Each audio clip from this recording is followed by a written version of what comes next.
అప్పుడు indigenous systems అని తీసుకొచ్చి ముందుకు పోయారు. ఇంకొక పక్క వెల్ఫేర్ 90 రెట్లు ఇంక్రీజ్ ఇన్ డీబీటీ ట్రాన్స్ఫర్.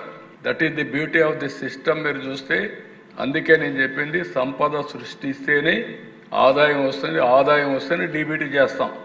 నేనేదో బటన్ నొక్కుతానంటే బటన్ నొక్కితే అక్కడ నీళ్లు ఉండాలి కదా, బటన్ పై నుంచి ట్యాప్లో నుంచి నీళ్లు రావడానికి. 2.7 crore హౌసెస్ బిల్డ్ చేశారు. గరీబ్ కళ్యాణ్ కింద 25 కోట్లు అబవ్ పావర్టీకి తీసుకొచ్చారు. ఫ్రీ ఫుడ్ గ్రెయిన్స్ 80 కోట్ల మందికి సప్లై చేస్తున్నారు. స్టార్టప్ కల్చర్ 350 లక్షల నుంచి 1,50,00,000కు పెంచగలిగారు. అంటే ఒక ఇన్నోవేటివ్గా ఒక స్టార్టప్ కల్చర్ని తీసుకొచ్చి యూత్ను కూడా ప్రమోట్ చేసే పరిస్థితికి వస్తున్నారు. అందుకే ఈరోజు మీరు ఒక్కసారి చూస్తే ప్రపంచంలో చాలా వరకు ఈ స్టార్టప్ కానీ క్రియేటివిటీ కానీ ఆంటర్‌ప్రెన్యూర్ స్కిల్స్ తగ్గాయి. కానీ ప్రపంచానికి సేవ చేసే శక్తి ఆంటర్‌ప్రెన్యూర్ స్కిల్స్ ఒక్క భారతదేశానికి ఉన్నాయి. దానికి కారణం ఎన్డీఏ, దానికి కారణం నరేంద్ర మోడీ అని కూడా నేను తెలియజేస్తున్నాను. నెక్స్ట్ ఇక్కడికి వచ్చినప్పుడు నాకు ముందు నేను చెప్పిన దానిపైన India's rise is a global economy strategic leader, 91 economic reforms, మనకు demographic dividend as a windfall gain. అదే సమయంలో late 90s IT revolution, first mover advantage. 2016లో 10వ లార్జెస్ట్ ఎకానమీ, 2025కి 4th largest economy, $4.19 trillion economy, $2,880 per capita, $760 billion exports. 2020కి 3rd largest ఎకానమీగా తయారవుతాం. 2038కి 2nd లార్జెస్ట్ ఎకానమీ అని prediction Ernst and Young. Towards మన aim is number 1 economy by 2047, that is Viksit Bharat. దీనికి ఒకే మీరు గుర్తుపెట్టుకోవాల్సింది, right leader, right time, right place, that is ప్రధానమంత్రి నరేంద్ర మోడీ.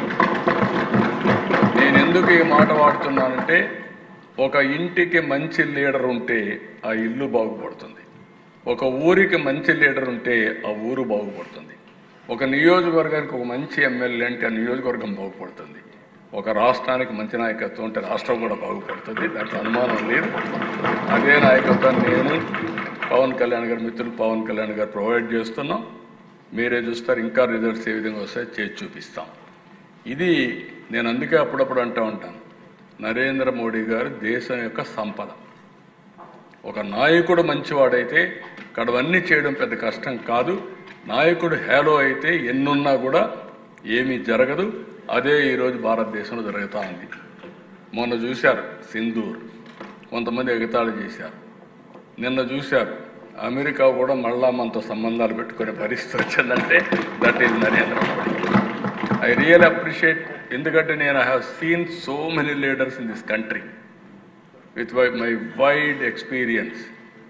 క్లోజ్ క్వార్టర్స్లో అందరితో కలిసి పనిచేశాను. కానీ అందరికంటే కూడా వ్యక్తిగత ప్రయోజనాల కంటే దేశ ప్రయోజనాలు నిన్న. అందుకే రిఫార్మ్లో నేను ఎప్పుడు ముందుంటా. శాశ్వతంగా చెప్తాను, ఈ దేశాన్ని నెంబర్ 1గా చూడాలని నా కోరిక. అందులో తెలుగు జాతి అగ్రస్థానంలో ఉండాలని నా ఆకాంక్ష. ఈ రెండు జరుగుతాయి. నెక్స్ట్ స్వర్ణాంధ్రప్రదేశ్ వికసిత్ భారత్ 2047. ఈరోజు మంది 1.88 బిలియన్, $2.4 ట్రిలియన్ మన గోల్.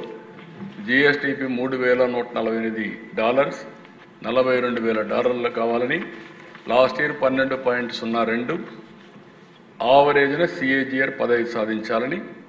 మనకు అబండెంట్ నేచురల్ రిసోర్సెస్ ఉన్నాయి, జాగ్రఫిక్ అడ్వాంటేజ్ ఉంది, సీ కోస్ట్ అడ్వాంటేజ్ ఉంది, స్ట్రాంగ్ డెమోగ్రఫిక్ డివిడెంట్ ఉంది, బ్యాలెన్స్డ్ రీజనల్ డెవలప్మెంట్ పొటెన్షియల్ ఉంది, టెక్నాలజీ అడ్వాంటేజ్ తెలుగు వాళ్ళు అందిపుచ్చుకున్నారు, ఇన్స్టిట్యూషన్ రెడీనెస్, గవర్నెన్స్ డెప్త్, ఇవన్నీ కూడా మనం చూసుకుంటే 5 సంవత్సరాలు 2 విషయాలు మనం గుర్తుపెట్టుకోవాలి. విభజన, దానివల్ల స్ట్రక్చరల్ ఇంబ్యాలెన్స్ వచ్చాయి.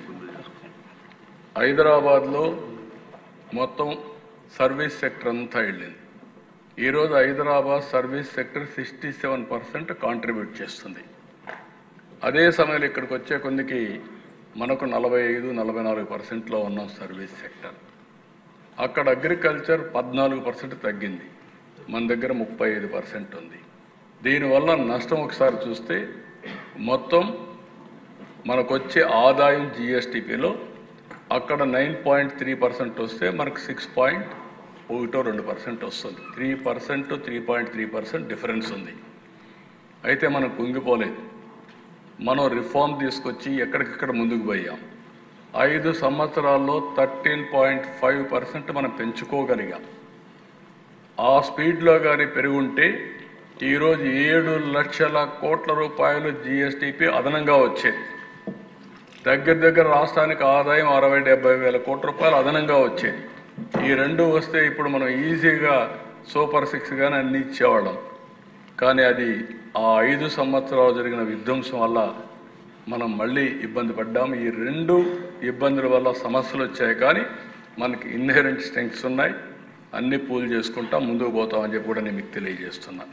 నెక్స్ట్, ఈరోజు మనం కూడా మీకు చాలాసార్లు నేను చూపించాను ఈ స్లైడ్ని. Welfare, empowerment, balance. అందుకే health, education, nutrition, social safety needs, basic infrastructure, empowerment through DBT, P4 ఇవన్నీ తీసుకొచ్చాం. ఇన్వెస్ట్మెంట్ అండ్ డెవలప్మెంట్ని బ్యాలెన్స్ చేస్తున్నాం. Human, physical capital, capital expenditure, HRD, infrastructure, PPP model, viability gap funding, ఎక్కడ కూడా ఇన్వెస్ట్మెంట్కు ఎలాంటి ఇబ్బంది లేకుండా మనం వినూత్నమైన కార్యక్రమాలతో క్యాపిటల్ ఎక్స్పెండిచర్ వర్క్ చేస్తున్నాం. దీనివల్ల వెల్త్ క్రియేషన్ చేస్తున్నాం. Work force, enhanced work force, job creation ఇవన్నీ. అదే సమయంలో హయ్యర్ రెవెన్యూ జనరేషన్ చేసి more tax revenue, economic stability తీసుకొస్తున్నాం. ఇది short term, medium term, long term plan చేసుకొని ముందుకు పోతున్నాం. నెక్స్ట్, ఇప్పుడు సూపర్ 6 మొన్నే మనం చూసాం. కొంతమంది బాధపడిన సూపర్ 6 మనం ప్రారంభించింది సూపర్ హిట్ చేసే బాధ్యత తీసుకున్నాం, చేసాం, అమలు చేస్తాం. విత్ కన్విక్షన్ మనం చేస్తున్నాం. ఇవన్నీ కూడా ఇంకా రాబోయే రోజులు మనం చేస్తాం. నెక్స్ట్, ఇప్పుడు ఇక్కడ నేను zero poverty, population management, human resource development, skilling and employment, water security, farmer and agritech, global best logistics, cost optimisation of energy and fuel, product perfection, Swachh Andhra Pradesh, deep tech in all walks of life. ఇవి ఏవైతే 10 principles పెట్టుకున్నామో ఈ 10 ప్రిన్సిపల్స్కి big relief వస్తుంది. ఇప్పుడు ఈ GST reforms వల్ల all 10 principles కూడా ఇంకా పెద్ద ఊపు వచ్చి మనం ముందుకు పోయే అవకాశం వస్తుంది. అది ఊరికి ఎగ్జాంపుల్స్ అని ఒకసారి చెప్తాను. నెక్స్ట్, ఈరోజు మీరు చూస్తే జీరో పావర్టీకి ఫుడ్, కిచెన్ ఐటమ్స్ బాగా రేట్లు తగ్గాయి. పర్సనల్ కేర్, హౌస్ హోల్డ్ రేట్లు తగ్గాయి. కన్జ్యూమర్ ఎలక్ట్రానిక్స్, అప్లయన్సెస్ బాగా తగ్గాయి. Population management, human resource development, health care and మెడిసిన్కి అయితే ఇన్సూరెన్స్ వల్ల అందరికీ ఆరోగ్యం మెరుగు చేసే అవకాశం వచ్చింది. ఇంకో పక్క స్టూడెంట్స్కు, వాళ్ళకు ఎడ్యుకేషన్కు దోహదం చేస్తుంది ఈ బడ్జెట్.